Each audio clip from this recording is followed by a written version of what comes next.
On a assisté à un non-match des Olympiens, je trouve, pour moi, hein, étant présent dans les tribunes. Alors, est-ce que c'est le fait de s'être cagué dessus par rapport à l'enjeu, par rapport au contexte niçois? J'ai des forts doutes. Après, alors je sais pas, j'ai pas de. Mais c'est possible que peut-être que les joueurs, ils en ont marre d'être trimballés à droite à gauche avec cette compo lunaire de quatre défenseurs centraux sans arrière latéraux de métier au début du match. Saliba arrière droit, Luan Perez arrière gauche, alors que c'est pas un latéral gauche. Il y a, il y a vraiment des peut-être que les joueurs, ils en ont marre des choix, des essais de Sampaoli, mais je suis désolé, mais on ne fait pas des essais en quart de finale de la Coupe de France alors qu'on a un boulevard devant nous. Si on se qualifiait pour aller au Stade de France au mois de mai pour la finale, on a des certitudes sur certains schémas tactiques. Et c'était préférable de les utiliser et de remettre les mêmes compositions, par exemple comme face à Angers, ou alors le 3-5-2 habituel, mais pas quatre arrières centraux titulaires. En quart de finale à Nice, quoi. Donc, je sais pas, je suis un peu blasé là parce que on croyait tous à cette qualification et on est complètement passé à travers. Et puis, il y a vraiment beaucoup de joueurs qui sont pas au niveau, quoi. Alors, est-ce que c'est l'enchaînement des matchs parce que sur le 11 de départ de Nice, il y en a que deux, trois qui ressortent du lot, quoi. Milik, Gerson, Under, c'est tout. Sinon, tout le reste, c'est un naufrage collectif. Nous, en tant que supporters amoureux de l'Olympique, on rêve tous de remonter à Paris pour une finale. On n'a plus gagné depuis 89 en finale de la Coupe de France. Donc on rêvait de remonter pour essayer d'en gagner une nouvelle.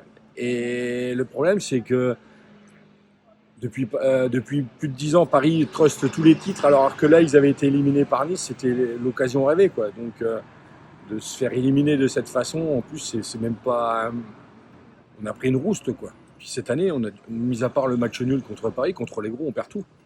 Alors qu'avec AVB, on gagnait les gros. On a un peu plus de mal contre les petits, mais on gagnait les gros. Là, on gagne aucun gros.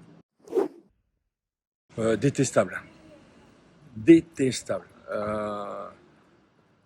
Donc on était rentré de bonne heure dans le stade pour pas trop se montrer aux alentours du stade et tout, mais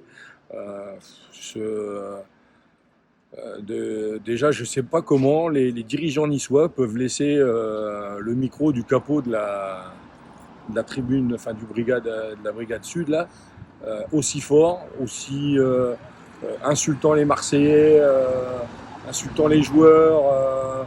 Le mec, à la rigueur, je sais même pas ce qu'il fait comme capot, parce que même l'animateur du cirque Pinder, il est meilleur que lui, quoi. Parce que le mec, il raconte que des conneries au micro, mais il fait même pas chanter ses supporters. Le mec, il est capot pour faire chanter son virage, quoi, comme au Vélodrome. Mais le mec, là, il sort des insanités en permanence, quoi. C'est juste lamentable. Le problème, c'est ça, parce que c'est toujours à changer cette compo de départ, d'essayer des schémas tactiques en se disant oui, ça va fonctionner, mais ça fonctionne pas, quoi. Donc maintenant, rappelons-nous du match aller de Metz. On s'en sort très bien avec un 0-0 parce qu'en première mi-temps, on aurait pu perdre 2-0 à la mi-temps contre Metz et on rentre à 0-0. Après, il y a le carton rouge et tout ça et on n'arrive pas à marquer. Et puis il y a tout le cinéma que les Messins avaient fait avec l'interruption pour casser le rythme, les joueurs qui se roulaient par terre, qui restaient allongés pendant une trentaine de secondes. Et ils avaient réussi à gagner le point du match nul, mais attention, ça va être très compliqué dimanche à Metz.